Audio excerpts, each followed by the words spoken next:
أشهد أن لا إله إلا الله وحده لا شريك له وأشهد أن محمدا عبده ورسوله أما بعد فأعوذ بالله من الشيطان الرجيم بسم الله الرحمن الرحيم الحمد لله رب العالمين الرحمن الرحيم مالك يوم الدين إياك نعبد وإياك نستعين اهدنا الصراط المستقيم صراط الذين أنعمت عليهم غير المغضوب عليهم ولا الضالين. Hazrat Abu Bakr Siddiq radhiyallahu anhu. Bismillahirrahmanirrahim. Hazreti Halifatul Mesih peti, da Allah bude njegov pomagač, je rekao da će nastaviti da govori u vezi Hazreti Abu Bekra radijallahu anhu i u vezi bitki koje su se desile odmah posle smrti poslanika sallallahu alejhi ve sellem i bitka protiv Muselma koju je predvodio Hazreti Halid bin Velid je spominjana i također kako su bili hrabri nosioci zastava muslimanske armije. Sabit bin Kejs je nosio zastavu Ensarija, a Zaid bin Hatab je nosio od muhadžira zastavu. Radijallahu anhu oba dvojici. Hazreti Zaid bin Hatab je rekao ljudima: o ljudi, budite istrajni i napadnite nevjernike i idite naprijed. I rekao je: tako mi Allaha neću govoriti dok ih Allah ne podari nam da ih pobjedimo ili dok ja kao ne poginem radeći ovo. I onda ću kao predstaviti svoj znači slučaj pred Allahom. Hazreti Zaid bin Hatab radijallahu anhu je tada postao šehid i u vezi Zaida bin Hataba se kaže da je bio polubrat Omera bin Hataba radijallahu anhu.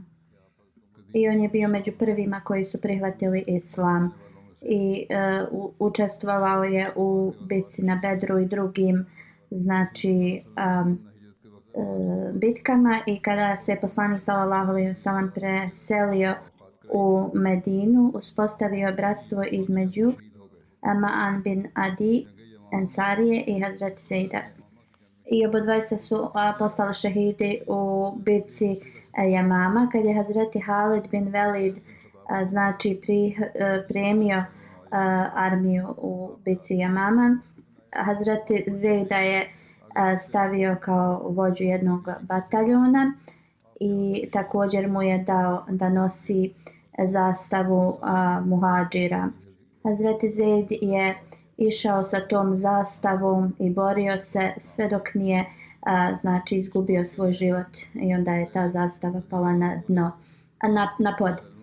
Onda Salim oslobođeni rob Ebu Huzeife je uzeo tu zastavu i u toku toga te bitke Zaid je ubio Rajal bin Unfuwa. On je bio vrlo blizak znači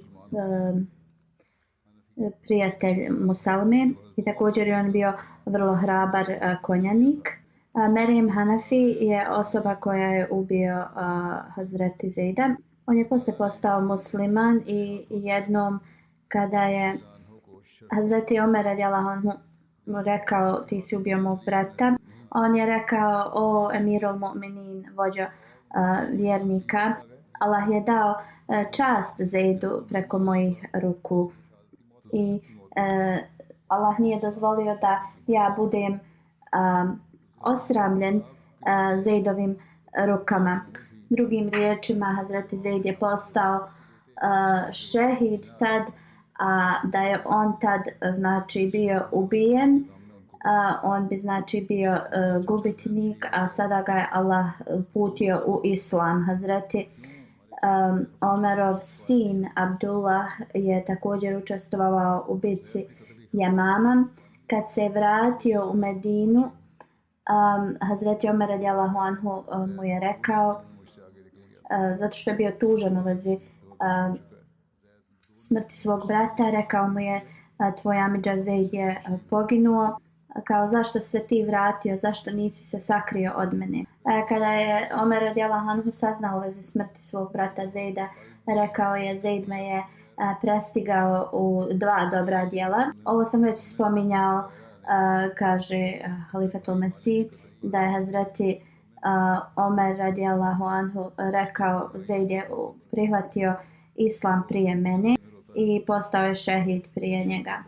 Kad je Hazreti Halid radijallahu anhu ubio Malika bin Nuveiru, brat od Malika bin Nuveire je kao recitovao neki poeziju. On je volio svog brata mnogo i često bi znači recitovao neku poeziju u vezi svog brata. I kada se sastao sa Hazreti Omerom radijallahu anhu, on je također izrecitovao neke stihove. Hazreti Omer je rekao da ja znam pisati takve stihove i ja bi napisao slično nešto tome kada je moj brat Zeid poginuo. Onda je mu Tamin rekao da je moj brat poginuo, umro na isti način na koji je tvoj brat, drugim riječima da je on postigao stepen šehida. Ja nikada ne bi tugovao za smrću mog brata.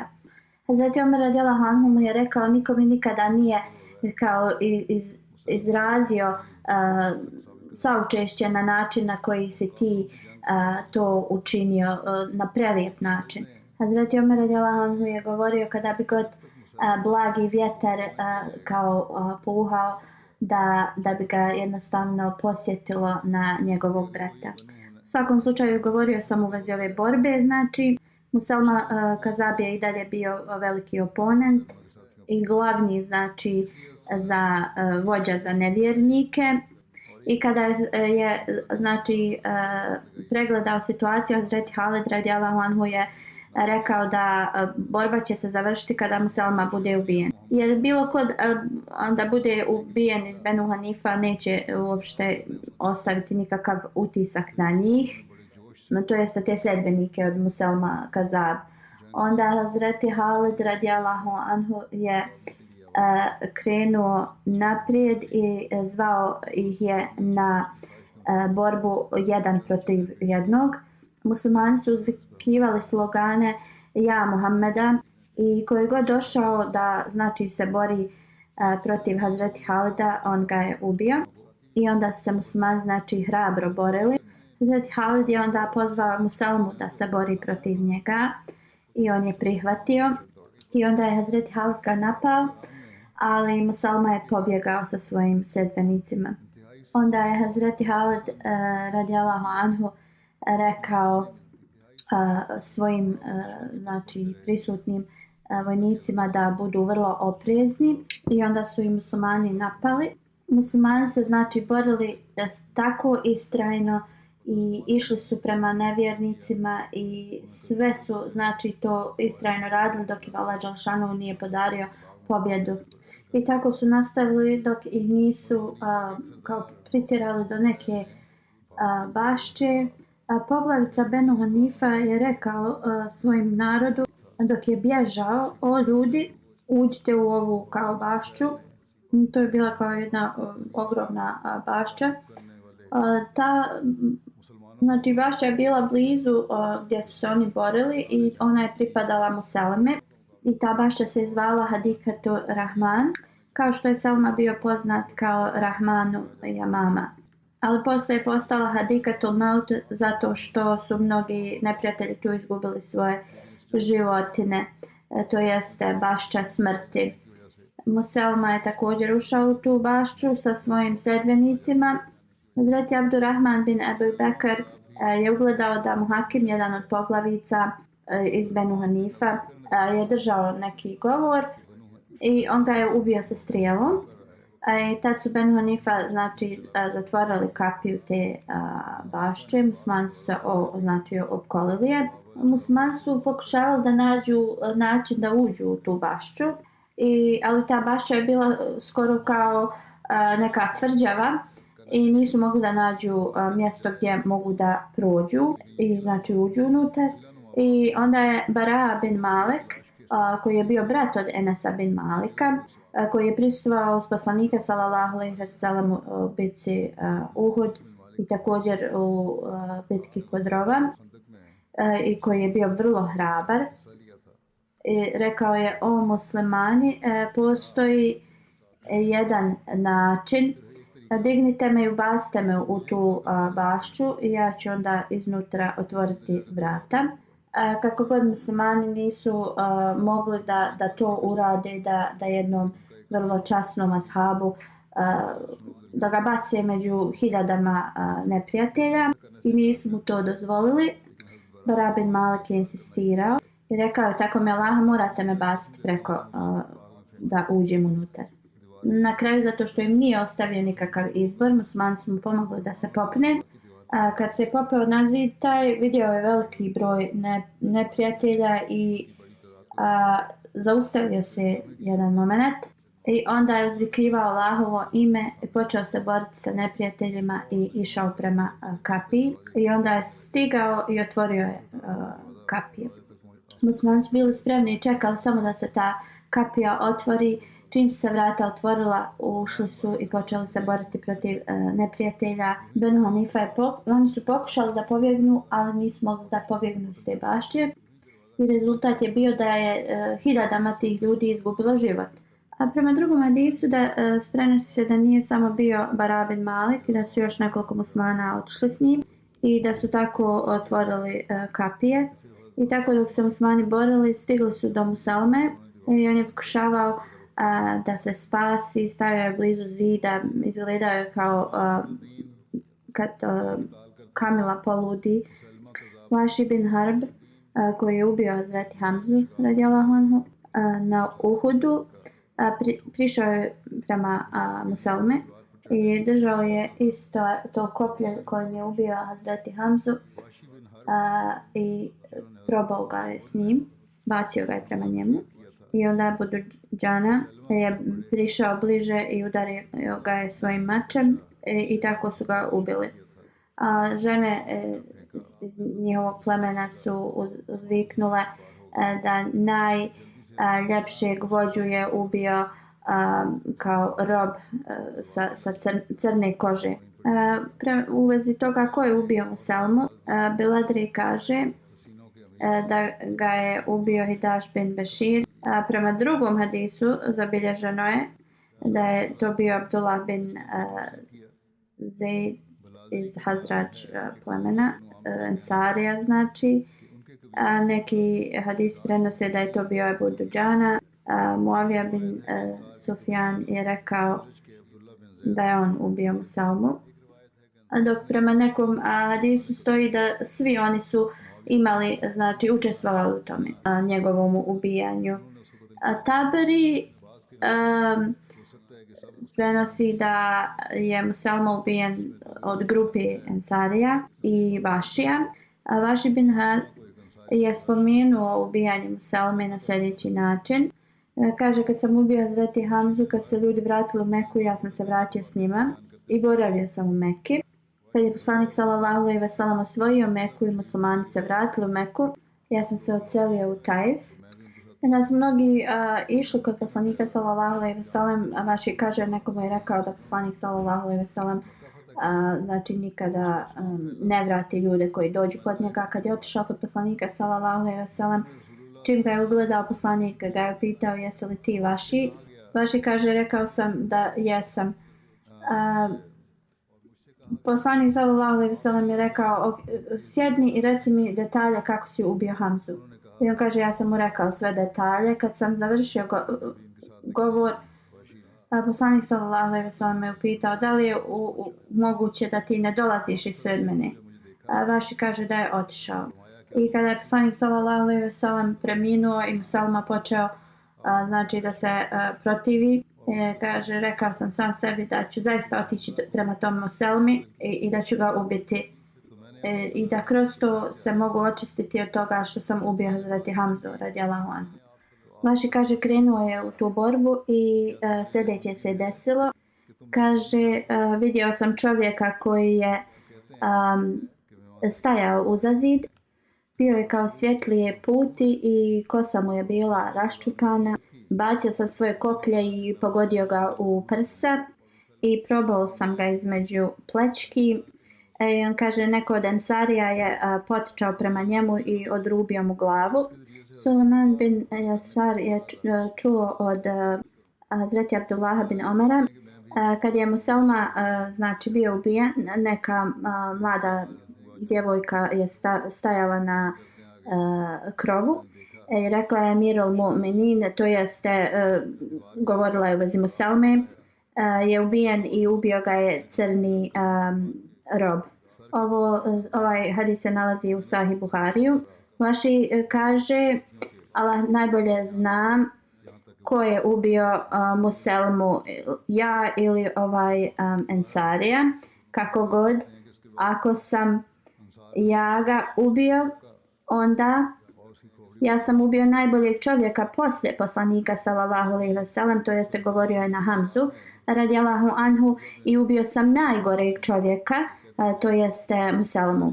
Valiullah Šah Saib piše u vezi ovoga kad je poslanik sallallahu alejhi ve sellem rekao Vašiju da ne dolazi, ako je moguće da ne dolazi ispred njega, da transformacija koja se desila u Vašiju pokazuje njegova iskrenost, jer je njegova želja bila da se iskupi za svoju grešku što je ubio Hazreti Hamzu radijallahu anhu. I tako u toj borbi Jamama bio je u stanju da ispuni ovu svoju želju da se otkupi ubivši Muselmu. Šah Saib dalje piše da ove riječi od poslanika sallallahu alejhi ve sellem, da li je moguće da ne dolaziš ispred mene, su riječi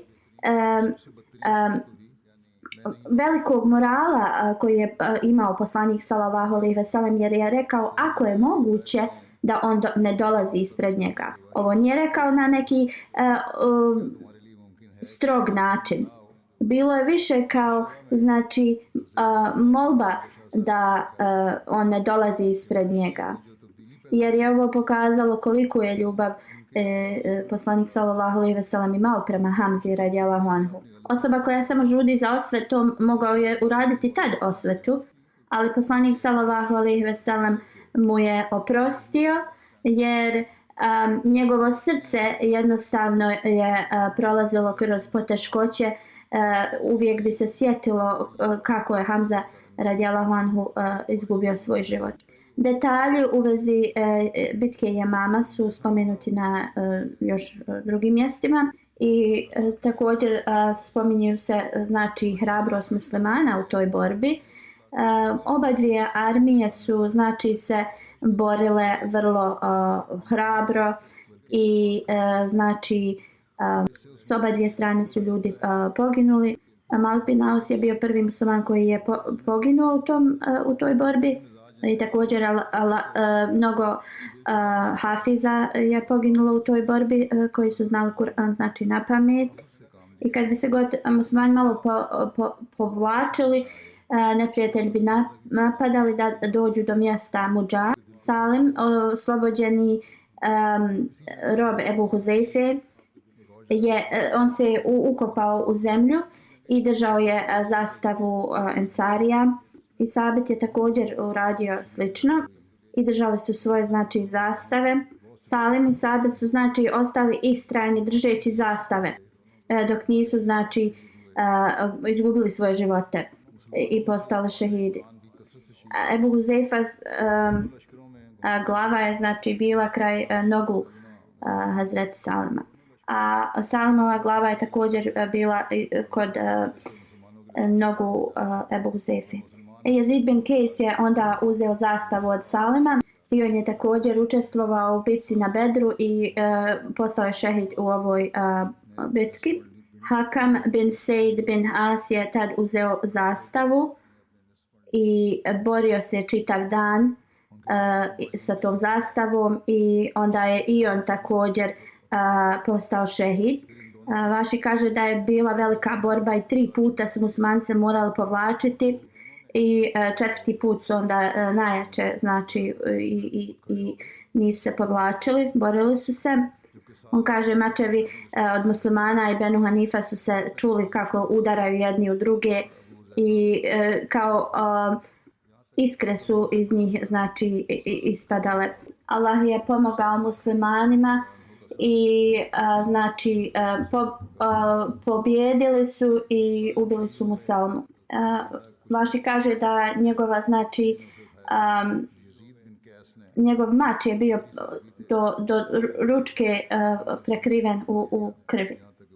Zetuvar kaže da je vidio Amara ben Jasira kako se penje kao na uzbrdicu i govorio je: o muslimani, da li vi bježite od dženneta?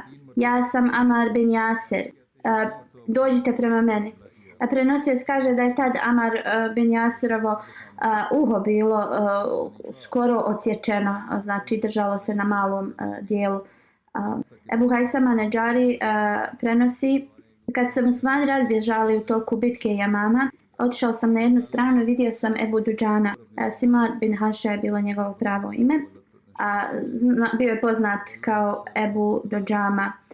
On je znači ashab poznati koji je učestvovao s poslanika sallallahu alejhi ve sellem u svim bitkama. I na Uhudu poslanik sallallahu alejhi ve sellem je uzeo mač i rekao: ko će kao uraditi pravdu ovom maču? Tad je Ebu Duđana rekao: ja ću da uradim znači pravdu tom maču. I poslanik sallallahu alejhi ve sellem mu je dao mač.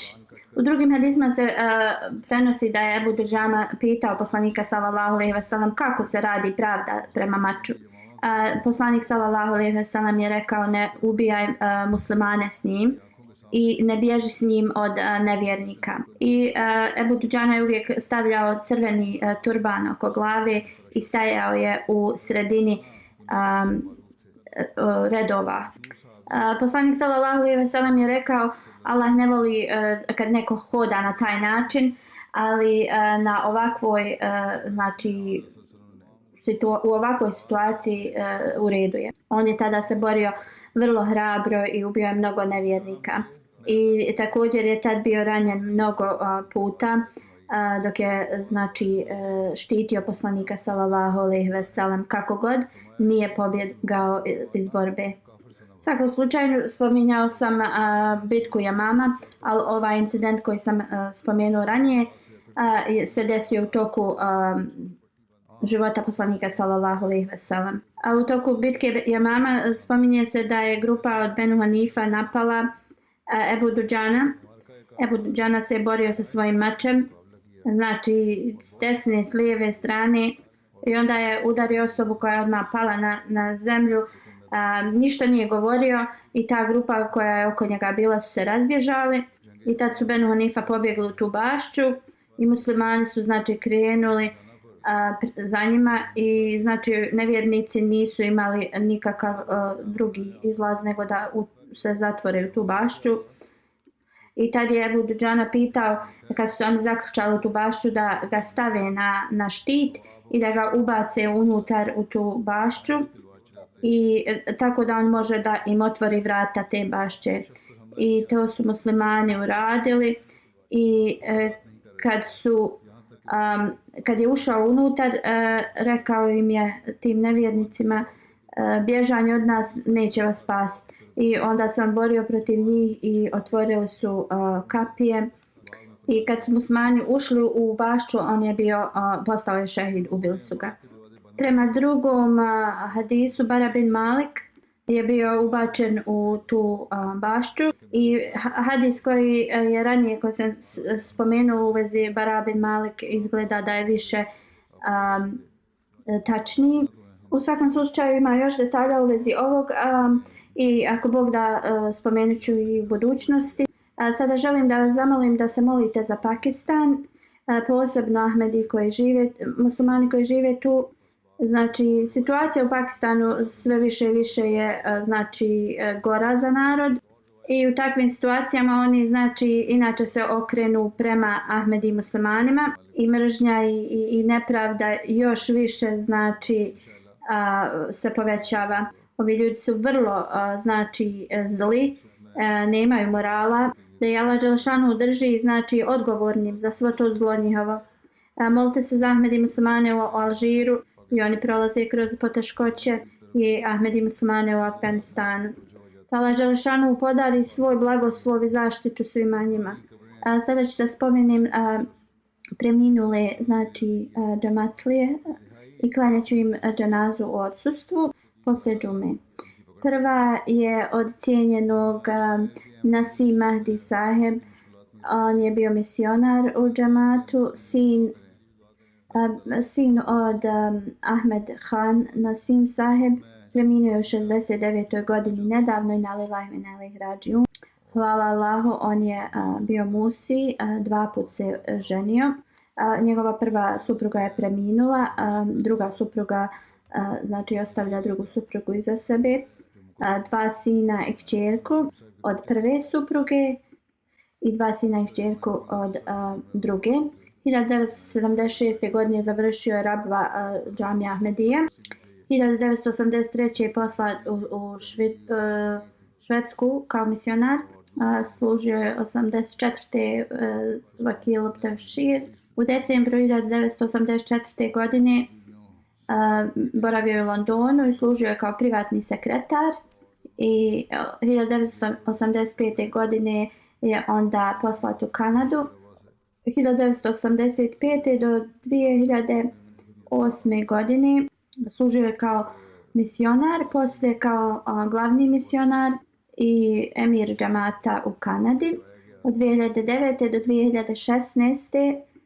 služio je kao glavni misionar ili glavni za misionare u Americi. Onda se razbolio i onda je opet poslat u Švedsku.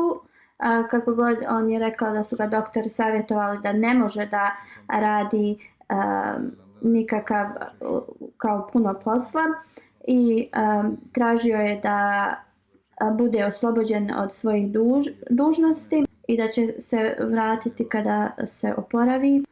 Tada sam mu napisao da prema izvještaju od njegovog doktora i njegovom izvještaju on treba da se pobrine za svoje zdravlje i kada se oporavi da znači opet se vrati svoje dužnosti.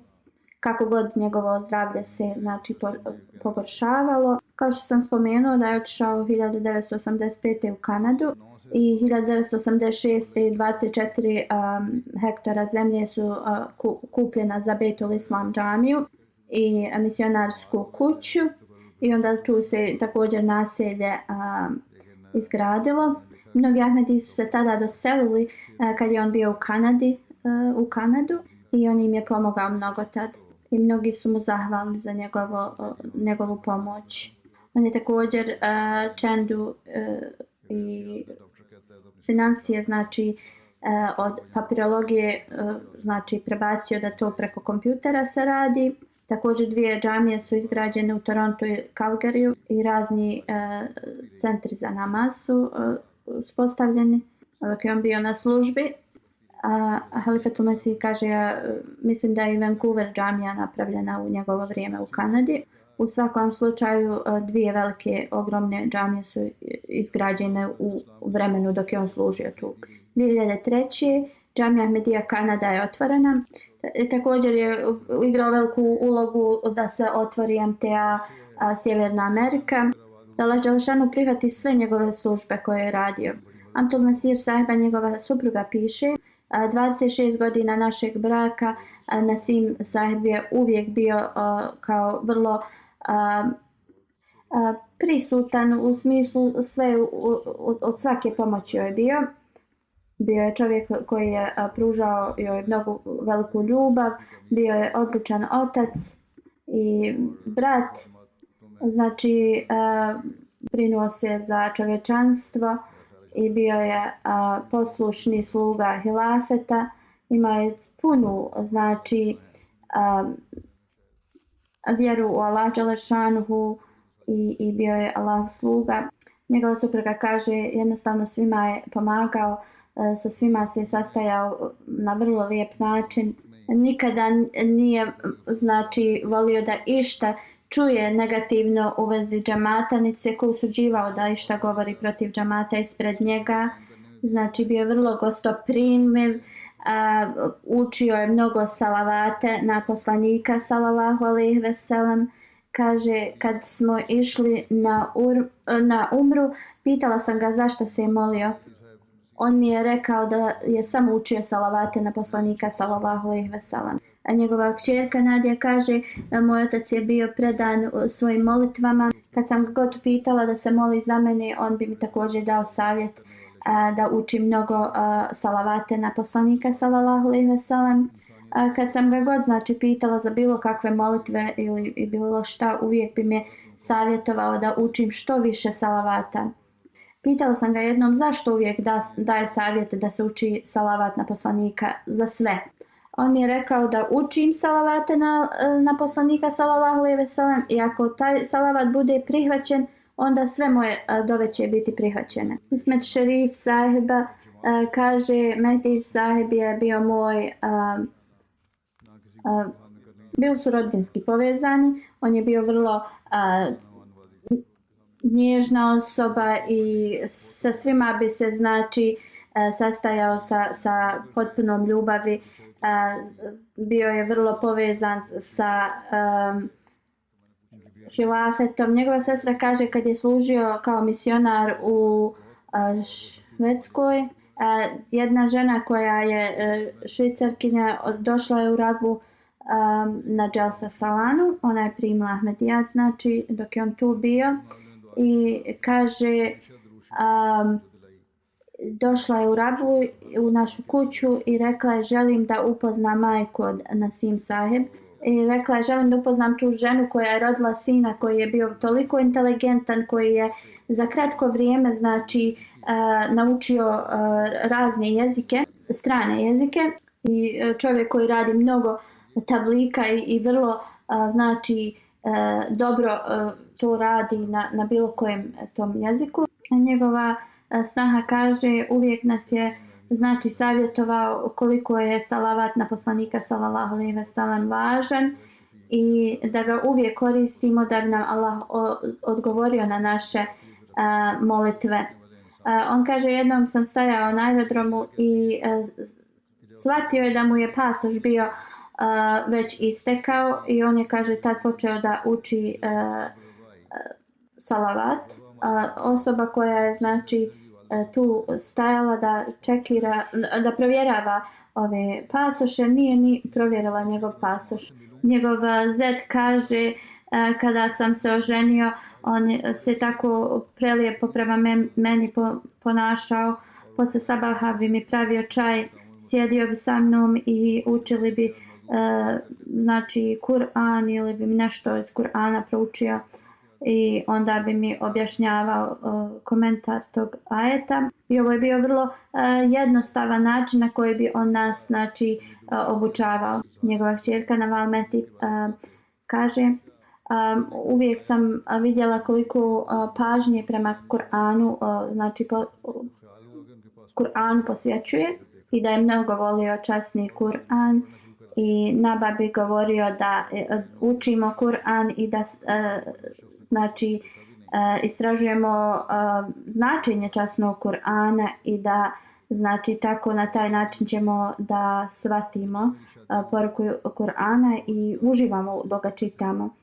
Dalje govori da je redovno klanjao tahadžud i da bi, znači, dugo to stajao u dovama i onda bi također održavao dars u toku Ramazana i, znači, pripremao bi ove njegove darsove vrlo intenzivno i mnogi su pisali znači u vezi njegovih darsova i on bi znači objašnjavao tešku terminologiju koja je korišćena u Kur'anu i to bi jednostavno koristio bi znači jednostavnije riječi koje ljudi mogu da shvate.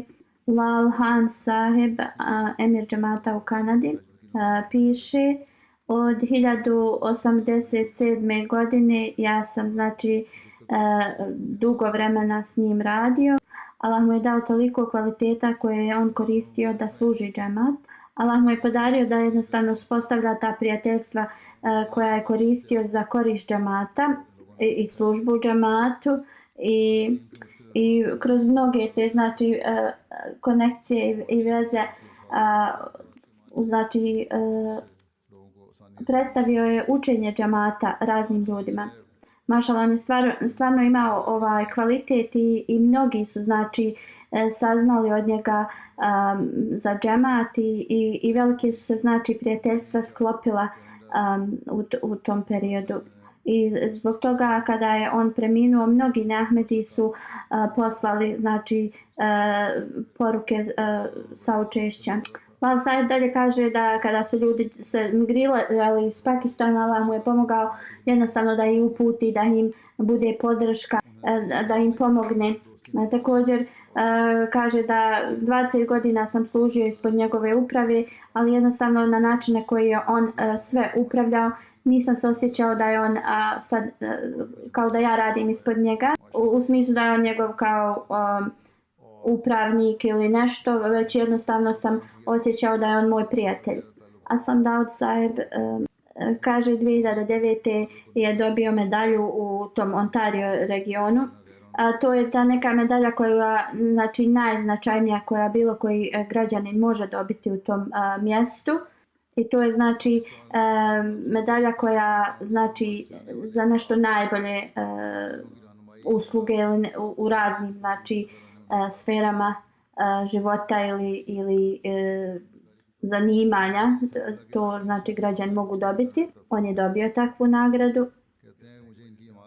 Dalje kaže kad je bio premješten u Ameriku, sreli smo se na Jalsa Salani jednom i on mi je tad savjetovao da sada sam ja u toj poziciji gdje trebam da služim što više ljude. I rekao kad god neko iz džemata dođe kod vas, pomozite im i nemoj nikada znači odbiješ bilo koga i učini kao šta je god u tvojoj moći. I kao nekada ljudi ne razgovaraju s tobom na najbolji način, ali i tada trebaš da im pomogneš. I on kaže, mnogo sam puta ga vidio kako pomaže drugima, ali je to bilo tako na tajan način da se ti ljudi ne osjećaju kao posramljeni. Šekur Said Murabi Sinsola kaže, mnogo mi je savjeta dao, ali jedan koji je znači ostao uvijek uz mene je dok sam bio još na početku džamije, u 3. godini. Otišao sam u džamiju i bio sam u papučama i on mi je rekao da neko ko je dao život u službi džamata izlazi iz kuće spreman za sve moguće, znači nešto što mu se može desiti. Na primjer, ako dobiju bilo kakvo naređenje, oni su spremni da idu i da ispune to naređenje. I ne treba da ti moraš reći, moram ići prvo u kući da se obučem, pa ću onda da to uradim. Radije i mentalno i fizički trebaš da budeš spreman. Misionar iz Amerike kaže, u toku mog intervjua ili razgovora za džamija Ahmedija, kad sam aplicirao, Mehdi Said me je pitao šta ako budeš poslat u Afriku i budu te, znači, ti lokalni ljudi kao budu radili opoziciju protiv tebe, koga ćeš da pozoveš prvo? Svoju majku ili Halifatul Mesih? On kaže, ja sam malo razmišljao i onda sam rekao Halifatul Mesih. Mehdi Said tad mi je rekao da će onda da dobar komentar za mene, da budem primljen u džamiju zbog ovog odgovora. Jer je ovo tačan odgovor. Još jedna osoba piše da je Mehdi Said jednostavno veliki primjer pokazao u poslušnosti hilafetu. Jedan od njegovih znači postignuća je selo Mira koji je izgradio ili dok je on bio tad u Kanadi, izgrađeno je. Tada u to vrijeme Jalsa Salana se održavala na tom prostoru koji je bio uz tu džamiju. I neka komšinica tu koja je živjela blizu uvijek svake godine bi se bunila da kao dok se Jalsa održava jednostavno smetao joj je znači miris hrane, a također i program ili buka. A i poslije, znači vlada je dala dozvolu da se tu može raditi izgradnja. Mehdi Saib je bio znači zabrinut ako je jedna znači komšinica se svake godine zbog toga žalila. Kad dođe još više naroda, znači imat će još više problema. I onda on je predložio bio je Bajram da sve te nove kuće koje se budu izgrađivale da ih Ahmedi muslimani kupuju. I alhamdulillah oni su odgovorili na taj njegov poziv i sad je tu to naselje se zove selo Mira i pretežno su Ahmedi muslimani nastanjeni. Zishan Saib koji je misionar piše mnoga omladina je znači dobila moralni trening od Mehdi Saiba i mnogi od njih su sada misionari koji širom svijeta služe džemat. Zbog njegovog moralnog treninga oni su jednostavno postigli da budu poslušni hilafetu.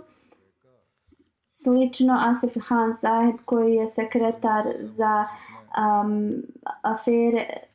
vanjske afere u Kanadi piše, kaže ja sam imao 13 godina kad sam doselio u Kanadu i bilo je samo nekoliko kuća tad i kaže on se jednostavno prema meni ponašao kao otac, tretirao me kao njegovog sina i podučio me mnogim stvarima.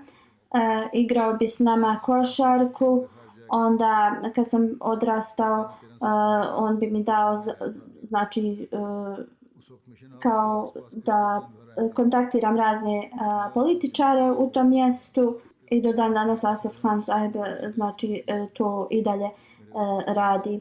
I on kaže ja sam dobio svu svoju znači obuku od njega. Mirza Mahfour Ahmad Saheb, nacionalni predsjednik Amerike, piše 2016. Nasim Ahmad Saheb je služio kao glavni misionar u Americi i nacionalni predsjednik. On je znači postigao mnogih uspjeha u Americi. Znači mnogi tablik program su se desili i znači veliku službu je održao u Americi. Također kada je došlo naređenje da se uspostavi džemat u Meksiku i uspostavio je misionarsku kuću u Meksiku, Nasim Said Saheb, sekretar za tablik, piše iz Amerike da je on uvijek nastojao da uspostavi veliku vezu ljubavi između sviju i on je bio prvi znači to da radi, motivisao je mnoge da služe islam i također kad je došao u Ameriku da služi poslije septembra 11. znači on organizovao bi razne programe da govori u vezi islama.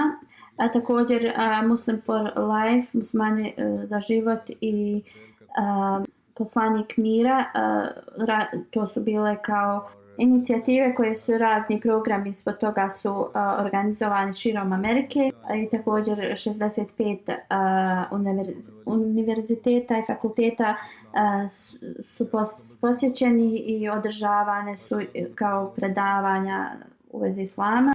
Također knjiga Život Muhameda sallallahu alejhi ve sellem je bila kao glavni poklon tim koji su bili prisutni na ovim predavanjima i onda također Muslim for Loyalty kao lojalni muslimani. Inicijativa je, razni programi su se pod tim znači desili, razni govori na fakultetima su se održali i također razni sastanci sa lokalnim vladama su održani ispod ovoga i jednostavno svima je bilo predstavljeno učenje islama u vezi lojalnosti zemlji u kojoj živite. U toku dželse Hazreti Halifatul Mesih III je spomenuo napore i trud Nasim Mehdija Sahib dok je govorio o uvezi džamata u Švedskoj i kako su oni pravili brošure koji govore o islamu. Hazreti Halifatul Mesih III je rekao 3 plemena žive kao u planinskoj regiji i koji tu kao uzgajaju svoje životinje i stada. I sve 3 ova plemena govore različite jezike. Jedno pleme ima 28.000 u svom plemenu, a ova druga 2 imaju manje. I Hazreti Halifatul Mesih kaže da je brošura bila znači isprintana za to pleme koje ima 28.000. I Nasim Mehdi Sahib, da ga Allah nagradi, se me kao razgovarao sa mnom u vezi ovoga i znači on je podijelio mnoge brošure ovim i jednostavno tada naravno stvar mnoge dvoje novine su pisale u vezi ovoga. Halifatul Mesih je rekao da velika dova je prihvaćena jer stotinama hiljada je ovih brošura bilo podijeljeno. Allah Đelšanhu podari mu njegov oprost i milost i uzdigne njegov status na ahiretu i da Allah mu podari mjesto u džennetu, da bude sa svojim voljenim, da Allah podari sabor njegovoj suprugi i djeci i da Allah im pomogne da rade dobra djela koja je on radio i kao što je on znači proveo svoj život u lojalnosti i da tako njegovo potomstvo živi svoj život u znači lojalnosti. Sljedeći je Muhammed Ahmed Shahram iz Rabve. Ovo dijete je preminulo u 16. godini. Inna lillahi wa inna ilaihi rađiun. On je volio mnogo hilafet i bio je predan hilafetu. Uvijek se znači smijao i svi su ga voljeli. Redovno je učestvovao u raznim financijskim žrtvovanjima i redovno je učestvovao u džamatskim funkcijama. On je, hvala Allah, bio također musi i ovako mlad on se znači uključio u vasijet, iza sebe ostavlja roditelje i 2 sestre, da im Allah podari znači sabur. A treću spomenut ću Selima Kamer Sahiba, ona je bila supruga od Rashid Ahmed Sahib Rahmetli. Preminula je 16. maja, inna lillahi wa inna ilaihi rađiun. Ona je bila musija, hvala Allahu.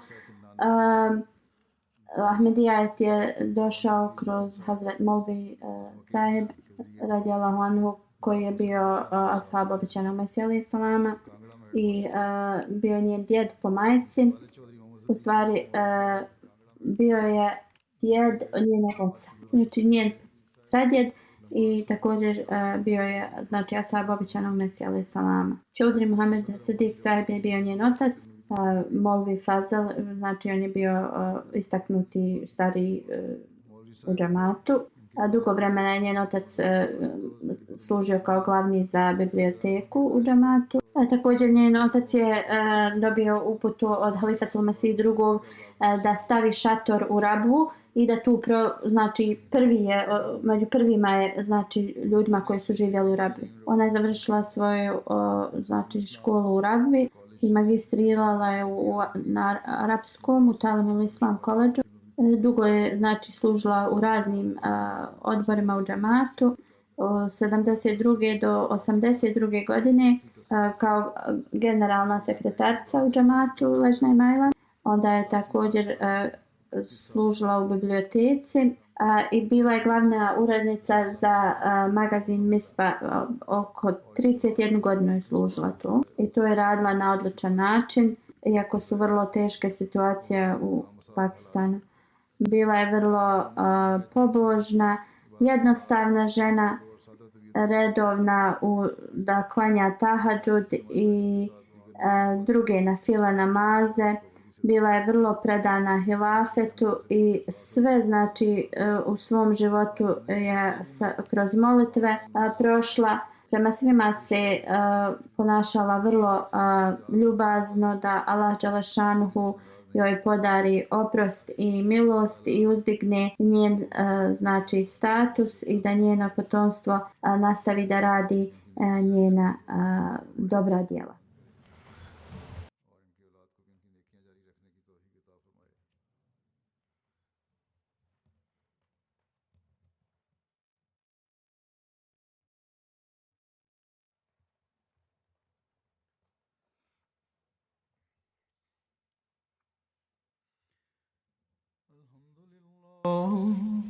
الحمد لله نحمده ونستعينه ونستغفره ونؤمن به ونتوكل عليه ونعوذ بالله من شرور أنفسنا ومن سيئات أعمالنا من يهده الله فلا مضل له ومن يضلل فلا هادي له ونشهد أن لا إله إلا الله ونشهد أن محمدا عبده ورسوله عباد الله رحمكم الله إن الله يأمر بالعدل والإحسان وإيتاء ذي القربى